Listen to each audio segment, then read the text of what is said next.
Hoy leemos Hechos 8 del 4 al 9. Pero los que fueron esparcidos iban por todas las partes anunciando el evangelio. Entonces Felipe, descendiendo a la ciudad de Samaria, les predicaba a Cristo, y la gente unánime escuchaba atentamente las cosas que decía Felipe, oyendo y viendo las señales que hacía. Porque de muchos que tenían espíritus inmundos salían estos dando grandes voces, y muchos paralíticos y cojos eran sanados. Así que había gran gozo en aquella ciudad. Corría el año de 1959 cuando en el fútbol, corría el año de 1959 cuando el Club de Fútbol América había ganado sus últimos partidos contra 2 de los 3 equipos de la ciudad de Guadalajara. Contra el Oro ganaron 2-0. 2-0 también ganaron contra el Atlas y enfrentaban en su tercer partido a las poderosísimas y 3 veces heroicas Chivas del Guadalajara. Lamentablemente ese partido también terminó ganando el América 2-0.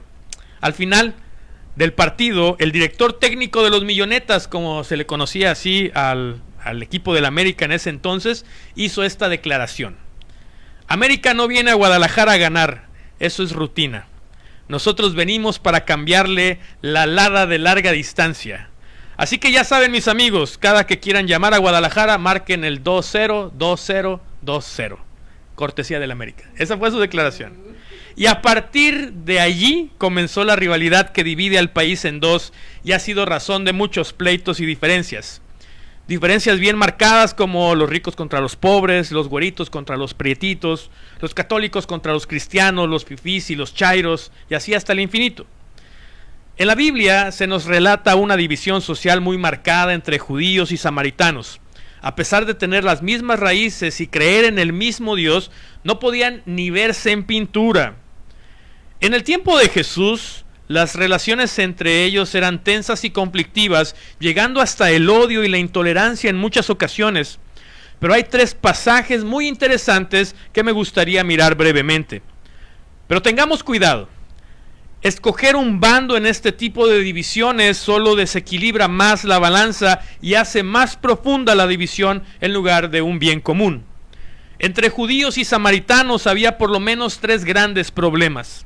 Número 1, se trataban con desprecio. Los judíos utilizaban el término samaritano para insultar. Los judíos no eran bien vistos en Samaria. Entonces, mira, le dijeron algunos judíos a Jesús en Juan 8:48. Cuando decimos que eres un samaritano, o sea, un extranjero indeseable, y que tienes un demonio, no estamos equivocados. Fíjate cómo es que insultan a Jesús diciéndole samaritano. Número 2, no estaban dispuestos a hacerse un bien. Al principio del problema entre judíos y samaritanos, vemos en Nehemías capítulo 4, versículo 1, porque ese problema venía de añísimos. En Nehemías 4:1 dice: cuando Sanbalat, que era del bando samaritano, se enteró de que estábamos reconstruyendo el muro, se enojó mucho, se puso furioso y comenzó a burlarse de los judíos. Y esa fue la razón del inicio de ese clásico nacional. Número 3. En la discordia y rivalidad no hay felicidad. En medio de las constantes fricciones de la iglesia en Corinto, Pablo dice acerca de este tema: siguen viviendo como la gente pecadora de este mundo, tienen celos los unos de los otros y se pelean entre ustedes. Porque cuando uno dice, yo soy seguidor de Pablo, y otro contesta, yo soy de Apolos, están actuando como la gente de este mundo. ¿No se dan cuenta de que así se comportan los pecadores? Eso lo pueden leer en 1 Corintios capítulo 3, versículos 3 y 4. El hecho de que Felipe predicara el evangelio de Jesús en Samaria es una prueba de que la iglesia estaba dando uno de los pasos más importantes de su historia, tal vez inconscientemente, y así descubriendo que Jesús es el Salvador de todo el mundo.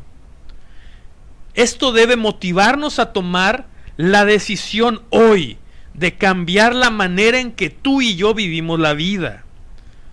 Lo que los seguidores de Jesús hicieron en el libro de los Hechos no fue otra cosa que vivir de la misma manera en que Jesús vivió. Y ese estilo de vida es al que te estoy invitando a vivir. Es cierto, Tal vez lo que te estoy diciendo no es la manera en que los últimos años se ha vivido a Jesús en la vida real, más allá de las 4 paredes de un templo. Es más cómoda la manera tradicional de hacer iglesia porque no requiere más que ser buenas personas mientras estamos reunidos en un templo, pero así no se vive la iglesia de Jesús. Miremos ahora qué fue o cómo fue que Jesús vivió y qué fue lo que Felipe puso en práctica para conocer cuál es el estilo de vida que debemos practicar tú y yo a partir de hoy.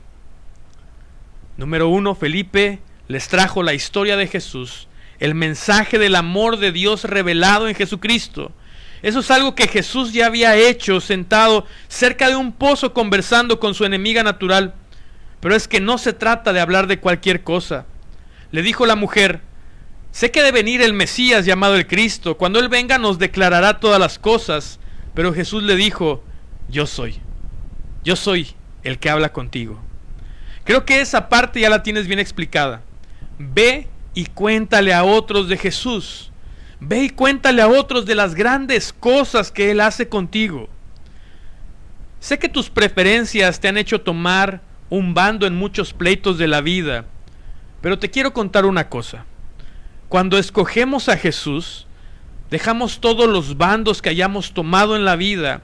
Ahora ya no es importante el equipo de fútbol o el partido político o algún candidato, o las preferencias personales ya no tienen relevancia. Cuando abrazamos a Jesús como nuestro mayor tesoro, todas esas cuestiones son satisfechas en Él y ahora ya no hay nada que nos divida. Al contrario, Jesús es lo que de verdad nos puede unir a Él mismo. Ese es el deseo de Dios.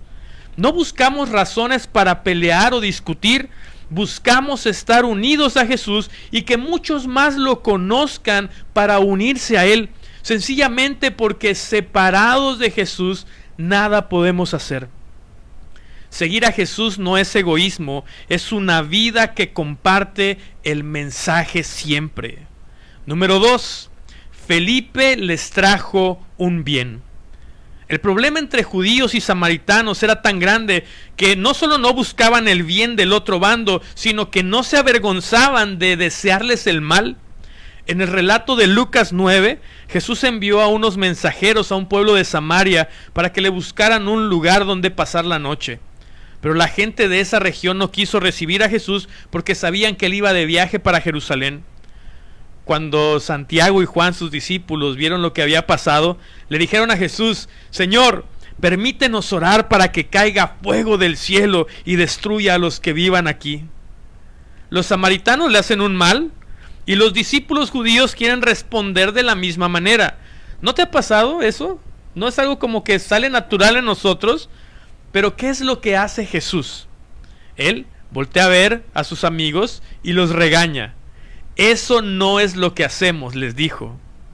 Felipe lo aprendió pronto y no obliga a los samaritanos a escucharlo.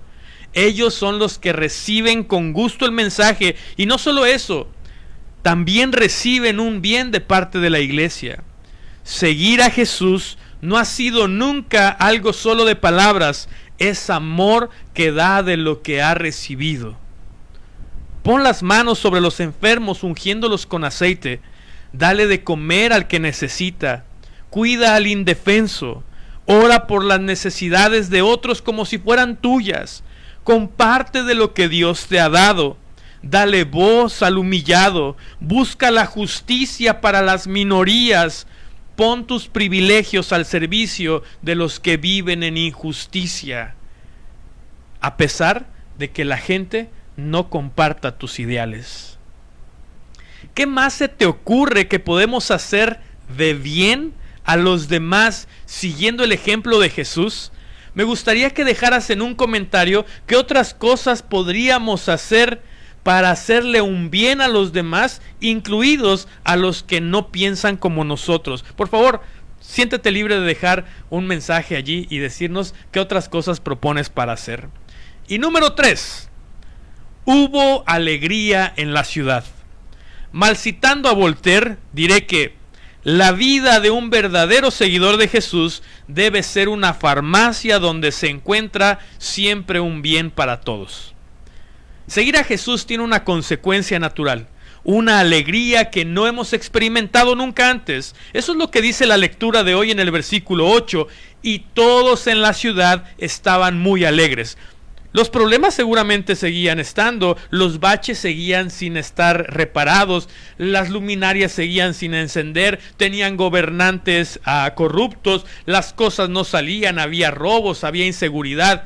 Pero cuando Felipe llegó a esa ciudad, la gente obtuvo alegría. Un día, Jesús sanó a 10 leprosos. Uno de ellos, al verse sano, regresó gritando: gracias, Dios mío, muchas gracias. Imagínate esa alegría de haber sido sanado. Cuando llegó ante Jesús, se arrodilló hasta tocar el suelo con su frente y le dio las gracias. Este hombre, dice la Biblia, era samaritano.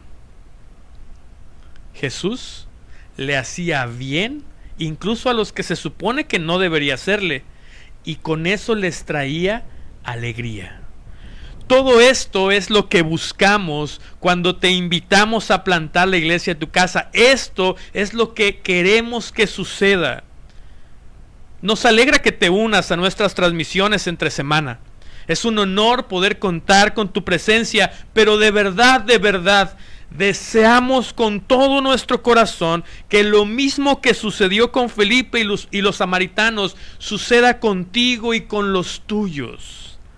Y eso solo lo podrás ver y disfrutar cuando plantes la iglesia en tu casa, en cada casa, patio, parque, lugar de trabajo, escuela, donde te desarrollas.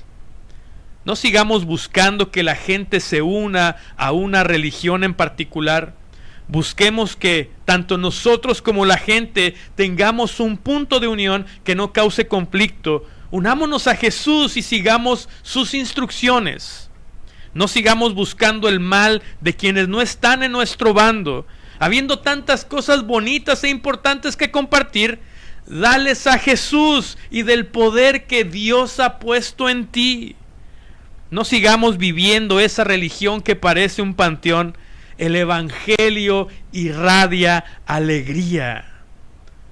Ahora ya sabes cuál es la manera en que los seguidores de Jesús vivimos. La pregunta obligada de este día es: ¿tú qué vas a hacer?